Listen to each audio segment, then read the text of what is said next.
Bonsoir à toutes et à tous. Merci de nous recevoir à travers cette édition du soir de la télévision Bonferré et bonne rupture de jeûne à toutes et à tous. Emprisonné depuis janvier dernier, Abdoulaye Seydou, coordinateur du mouvement M62, est hospitalisé depuis hier, mercredi 22 mars 2023. Mais selon le secrétaire général du mouvement M62, le traitement médical n'est pas à la hauteur. Il estime également que c'est une manière de faire souffrir leurs camarades, notamment le coordinateur Abdoulaye Seydou du mouvement M62. Nous avons donc joint ce matin au téléphone avec Balima Bourema, M. Maman Sanoussi Noura, joint au téléphone par Balima Bourema. D'autres précisions dans cet élément. Le coordinateur du mouvement M62, Abdoulaye Seydou, mis sous mandat de dépôt depuis le 23 janvier dernier, n'est pas en bonne santé selon Mohamed Sanoussi Noura, le secrétaire général du mouvement.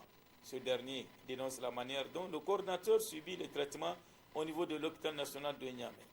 Au niveau de l'hôpital de Niamey, ils ont dit qu'ils n'ont pas de chambres et ils n'ont même pas un lit pour l'hospitaliser. Il est obligé de faire la navette entre l'hôpital et la prison de Niamey malgré son état de santé critique. Et au niveau de l'hôpital de Niamey, il prend son sérum assis sur une chaise.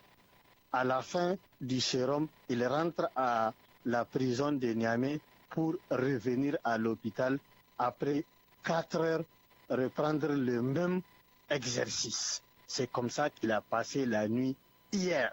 Mohamed Sanoussi Noura dénonce aussi le traitement réservé à Abdoulaye Seydou.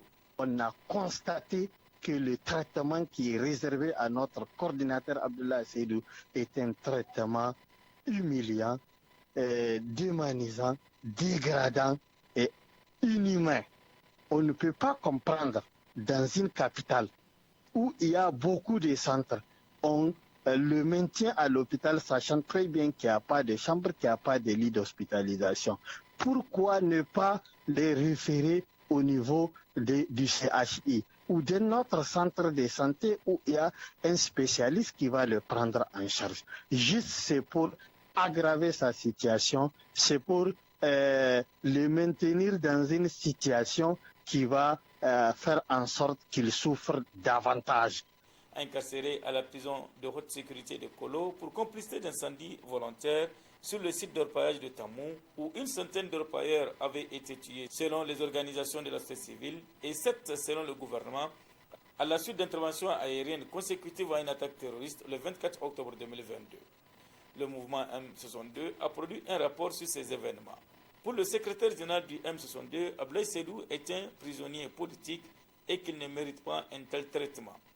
Abdoulaye n'est pas dans une situation normale. Abdoulaye n'est pas dans une poursuite normale. Abdoulaye, il est dans une poursuite et une détention arbitraire.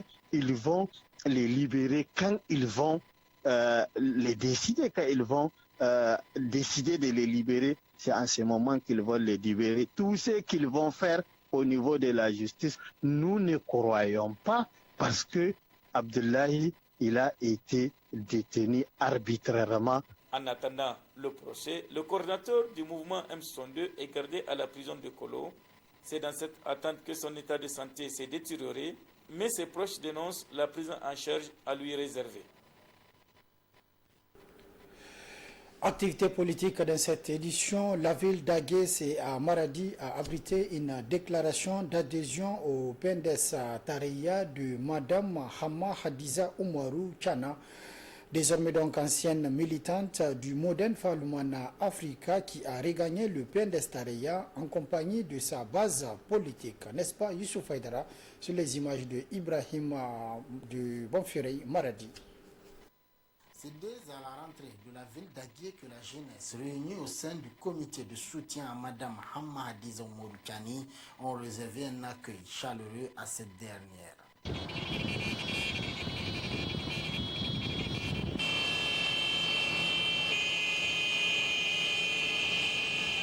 Un cortège qui sera conduit jusqu'à la salle de conférence basée où la déclaration d'adhésion au PNDS Taraya de la part de Mme Hamma Hadiza Umaru Chani a été rendue publique.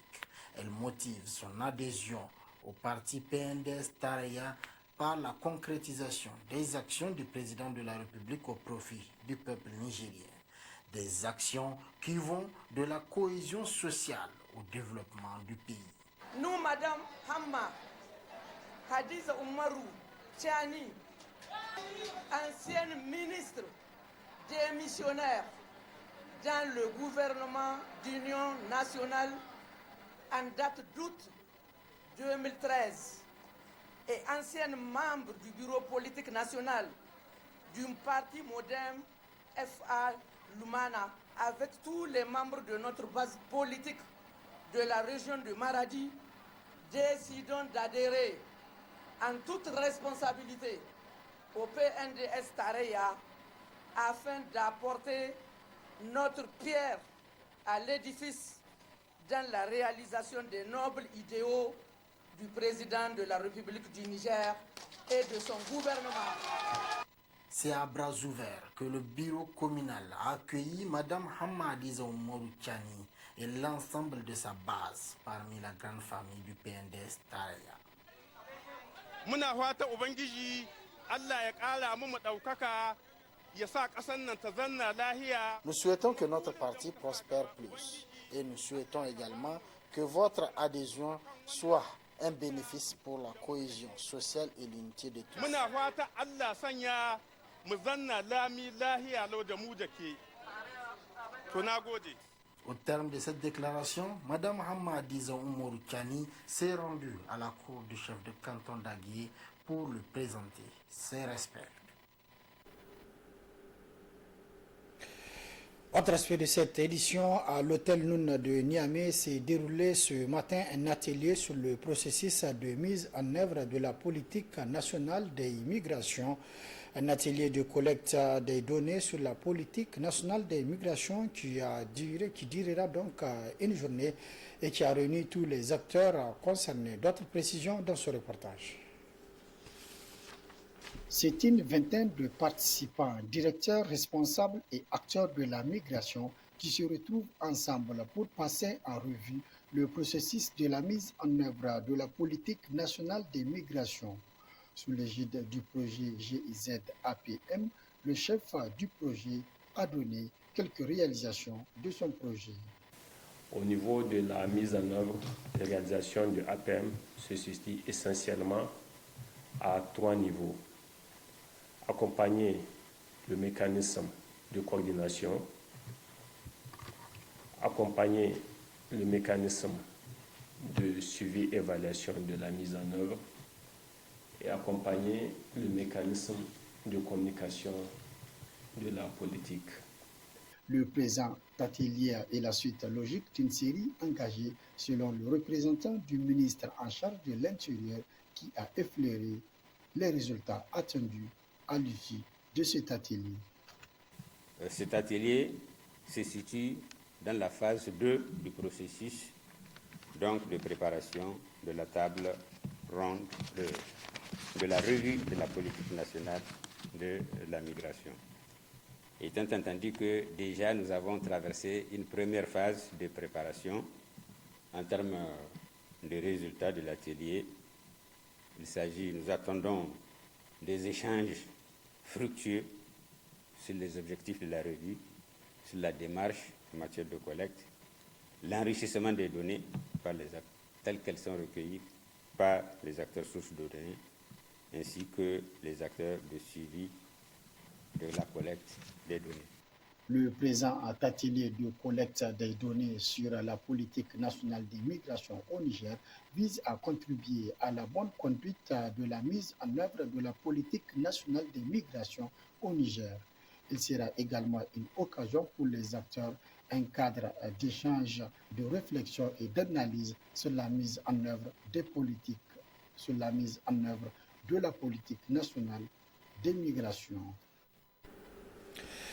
Après 2 jours de travaux, la revue annuelle conjointe globale 2022 du secteur de la sécurité alimentaire, nutritionnelle et développement agricole durable a pris fin hier après-midi sur une note de satisfaction en général.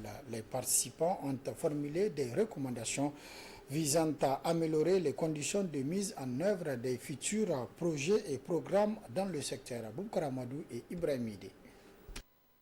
Pour mieux aborder le thème central de cette revue annuelle conjointe globale 2022 du secteur de la sécurité alimentaire et nutritionnelle et développement agricole durable, les échanges se sont déroulés à travers des groupes de travail avec des sous-thèmes. C'est le cas du groupe 4 qui a travaillé sur la redevabilité du secteur. Nous avons fait le tour pour ressortir les droits et les devoirs de chacun des intervenants. Donc après ce tour, il s'en est ressorti qu'il fallait, dans le cadre de la redevabilité, tenir des forats périodiques qui vont permettre de renforcer les capacités des uns et des autres et dans le cadre de la redevabilité dans le secteur de la SANDAD. Au terme des échanges, le groupe a formulé des recommandations. La première recommandation, le respect des lois et règlements. Parce qu'il faudrait que chacun, surtout les partenaires techniques et financiers, il faut, dans le cadre de leur intervention et les ONG, qu'ils respectent les lois et règlements du pays. La deuxième recommandation, c'est en direction de l'État, des partenaires techniques, des ANE et des collectivités territoriales. Et ça traite de la planification inclusive. L'exercice de revue conjointe annuelle constitue pour les partenaires techniques et financiers une opportunité d'échanger sur la politique, la qualité de sa programmation et sa mise en œuvre, la mobilisation effective des ressources ainsi que l'efficacité des dépenses. Comme nous l'avions recommandé l'année dernière, il est dès lors important que cet événement soit bien planifié et bien organisé en vue d'en tirer un maximum de profit. Nous souhaiterions que dans l'avenir, les documents des bilans soient partagés en avance, ainsi que les notifications, tant pour les RAC sectoriels que pour la RAC globale.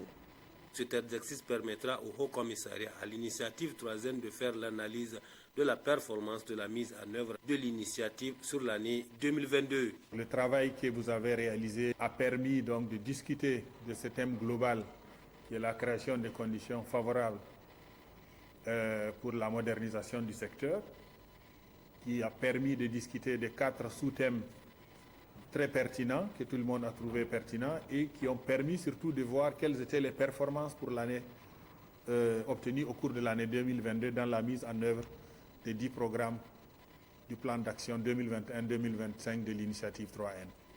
La revue sectorielle annuelle constitue pour le Haut Commissariat à l'initiative 3N, les ministères et structures impliquées, les partenaires techniques et financiers, la société civile et le secteur privé, des opportunités d'échange sur la politique du secteur de sécurité alimentaire et nutritionnelle et développement agricole durable. Elle favorise l'analyse des performances sur la base des progrès réalisés ainsi que les faiblesses et difficultés rencontrées, de tirer des conclusions et de formuler des recommandations consensuelles pour les années suivantes. Dernier aspect de cette édition, disponible et fortement consommé par les jeûneurs, notamment en cette période de canicule. Dans cette édition de ce soir, nous allons à la découverte d'un fruit riche en eau et d'autres nutriments essentiels pour le corps. Il s'agit de la pastèque. Alors, comment se fait sa vente? Détail dans ce reportage signé Aïchatou Mamadou Elikova. Sur des charrettes, des tricycles servant de transport, les différents points de vente de fruits, elle est disponible et attire les regards sur chaque coin de rue. Ici, nous parlons de la pastèque, fruit source de vitamine C qui favorise la santé de la peau, le système immunitaire et la fierté de ceux qui se sont lancés dans sa commercialisation. En ce début du mois de jeûne, quelques revendeurs de ce fruit se plaignent du prix rehaussé au niveau des grossistes.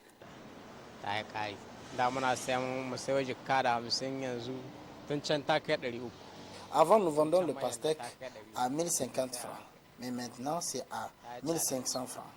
Quand on explique à certains clients, ils comprennent, mais d'autres, ils refusent.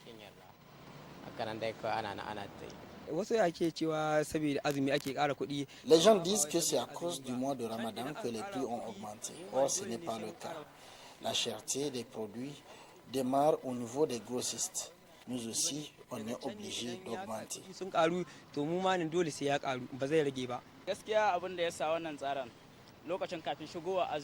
À vrai dire, les prix ont augmenté avec le mois de Ramadan.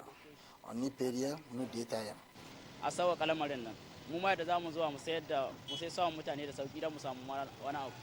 Du coup, le changement constaté de son prix par les clients fait en sorte que certains réfléchissent avant de se lancer dans la négociation des prix.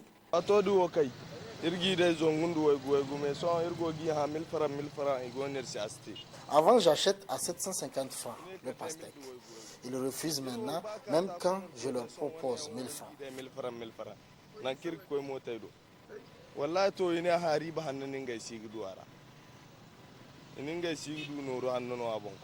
Consommée pour son niveau modeste de déshydratation, la pastèque est connue aussi pour certains de ses bienfaits tels que les bienfaits cardiovasculaires, l'amélioration de la digestion et la réduction de la tension artérielle. Sa disponibilité doit être proportionnelle à son prix de vente. C'est la fin de cette édition. Merci de l'avoir suivi à toutes et à tous. Prochain rendez-vous de la rédaction demain, Inch'Allah, à partir de 12h30. Très bonne réception. Au revoir.